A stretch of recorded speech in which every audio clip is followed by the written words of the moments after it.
Hey everybody, welcome to my weekly live.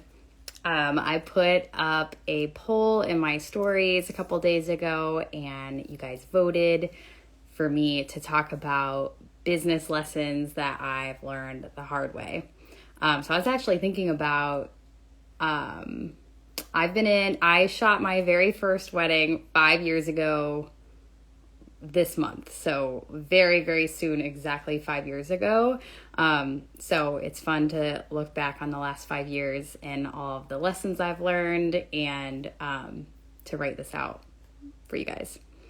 So I'm just going to jump right in. So the first lesson that I learned the hard way is that not everyone is going to see your vision for your business. This can be super hard, especially when you're so excited about something and your family and friends just don't see it. The people who are closest to you probably won't see it. Some of my best friends have never hired me. Some of my family members don't like my style of photography. I mean, like my dad, every time he posts a photo of mine on Facebook, he always puts a filter on it every time.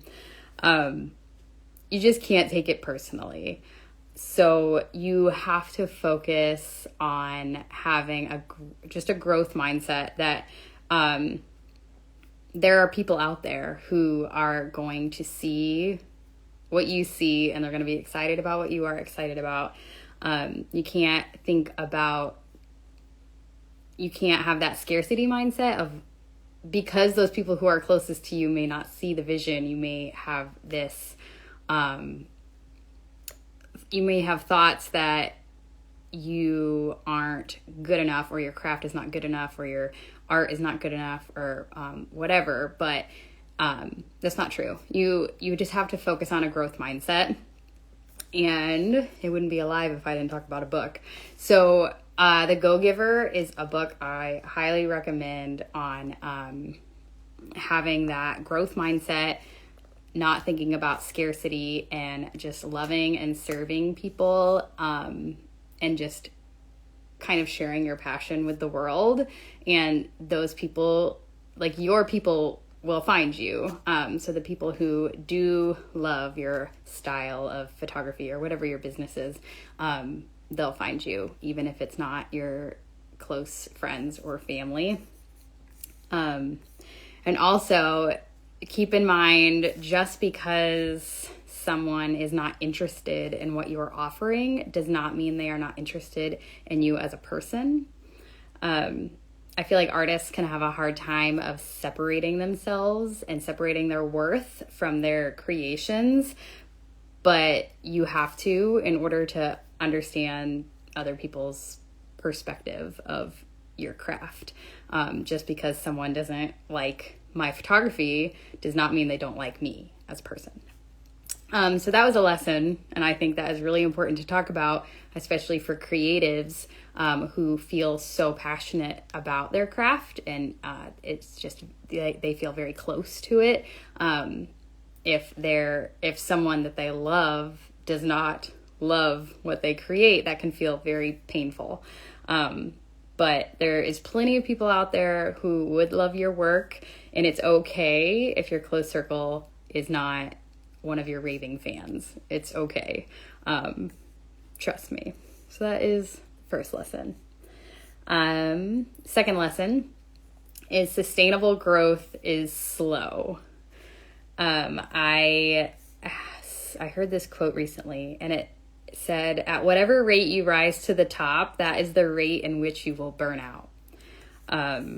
So I've mentioned this before. When I first started my photography business, I would kind of look around at other photographers who were wildly successful and just growing way faster than me. And I just couldn't grow fast. Just having 2 little kids at home. I couldn't photograph weddings every weekend. I couldn't travel across the country on a whim. I had to grow slow because of my children. And what a blessing in disguise that was, that my children really slowed me down.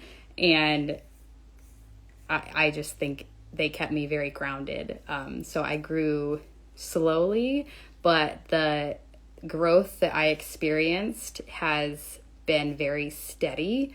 And I feel like because I grew so slow, it was very sustainable. And I was able to build systems along the way and just continue to build the foundation so that my photography business is on an excellent foundation, and I didn't have to like scramble and like build the bicycle while I was riding it, kind of thing. So sustainable growth is slow. That's another lesson. And the third lesson that I want to talk about is that your business journey is unique to you. So your business is not going to look like anyone else's business because you are a unique person. Everybody has a different definition of success.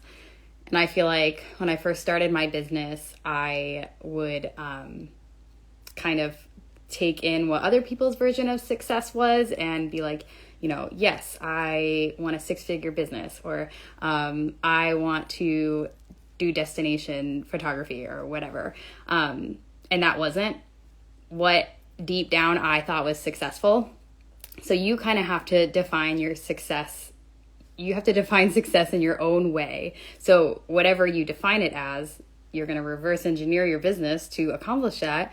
And then your business is going to look different. So your business journey is unique to you. So that's kind of all I had. Quick little chat today. But I'd love to hear your thoughts about it. And if you have any questions at all, make sure you DM me, and be sure to join the live next week and ask questions. This would be fun if it was interactive. I know it's like at random times on Wednesdays. It's kind of just whenever I have free time. So if you're not able to make the live when it's happening, feel free to just comment below and I will respond. So have an awesome rest of your day.